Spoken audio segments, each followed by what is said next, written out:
चलिए आज बात करते हैं बकरी की। एक ऐसे जानवर की जो हजारों सालों से हमारे साथ है, हमारा साथी रहा है। इसकी कहानी वाकई कमाल की है। तो सवाल ये उठता है कि ये हुआ कैसे। सोचिए, एक जंगली जानवर जिसका घर था ऊंची ऊंची पहाड़ी चट्टानें, वो आज पूरी दुनिया में इंसानों का साथी बन गया है। इस कमाल के सफर के पीछे का राज क्या है, आइए पता लगाते हैं। अच्छा, तो इस कहानी को समझने के लिए हमें थोड़ा टाइम में पीछे जाना पड़ेगा। चलिए मिलते हैं उन सभी बकरियों के असली जंगली पूर्वज से।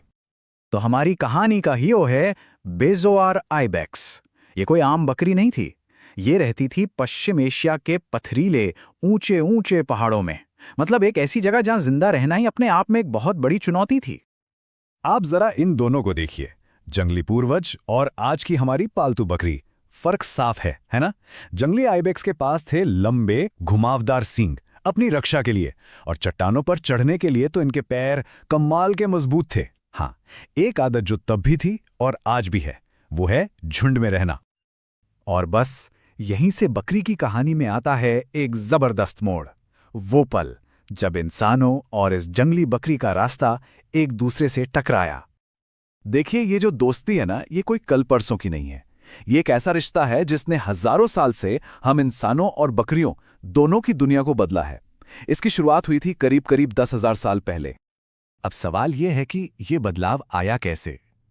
इसके पीछे जो साइंस है उसे कहते हैं आर्टिफिशियल सिलेक्शन या कृत्रिम चयन। मतलब अब फैसला कुदरत नहीं बल्कि इंसान कर रहे थे। इंसानों ने चुनना शुरू किया कि उन्हें कौन सी बकरी चाहिए, जो शांत हो, जो ज्यादा दूध दे, और फिर उन्हीं को आगे बढ़ने का मौका दिया। और हाँ, ये सब कुछ रातों रात नहीं हो गया, इसमें पीढ़ियां लग गईं। ये एक बहुत धीमी सोची समझी प्रक्रिया थी। किसान क्या करते थे, वो झुंड में से सबसे शांत, सबसे काम की बकरियों को चुनते थे, और बस धीरे धीरे यही अच्छे गुण उनकी आने वाली नस्लों में पक्के होते गए। तो मतलब ये एक विन विन सिचुएशन थी, दोनों का फायदा था इसमें। बकरियों को क्या मिला?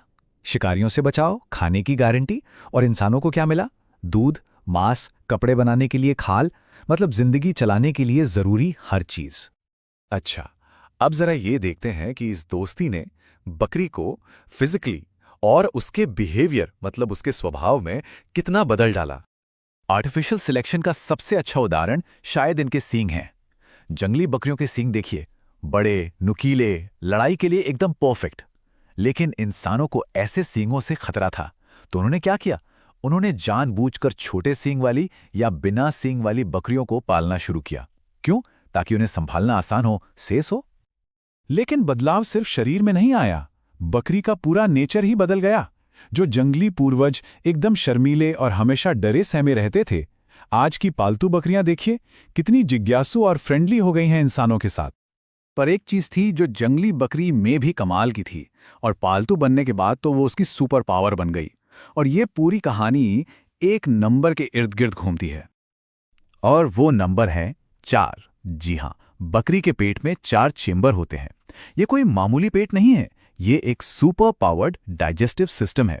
इसी की वजह से बकरियां वो सब कुछ हजम कर जाती हैं जो कोई और नहीं कर सकता। सूखी पत्तियां, टहनियां, कांटेदार झाड़ियां, कुछ भी।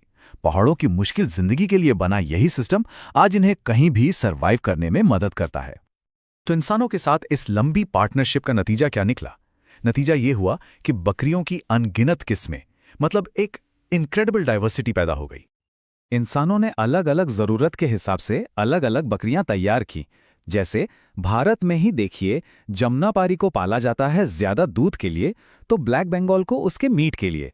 और फिर अंगोरा और कश्मीरी बकरियां हैं जिनके कीमती ऊन यानी फाइबर के लिए उन्हें पाला जाता है। सोचने वाली बात है ना, कि कैसे एक ही जंगली जानवर से इंसानों ने अपनी अनगिनत जरूरतें पूरी करने के लिए इतनी सारी अलग अलग नस्लें बना ली। तो ये तो हुई 10,000 साल की कहानी, पर अब आगे क्या? भविष्य में क्या होने वाला है? देखिए, दुनिया बहुत तेजी से बदल रही है। नए नए चैलेंज आ रहे हैं, जैसे क्लाइमेट चेंज, नई नई बीमारियां।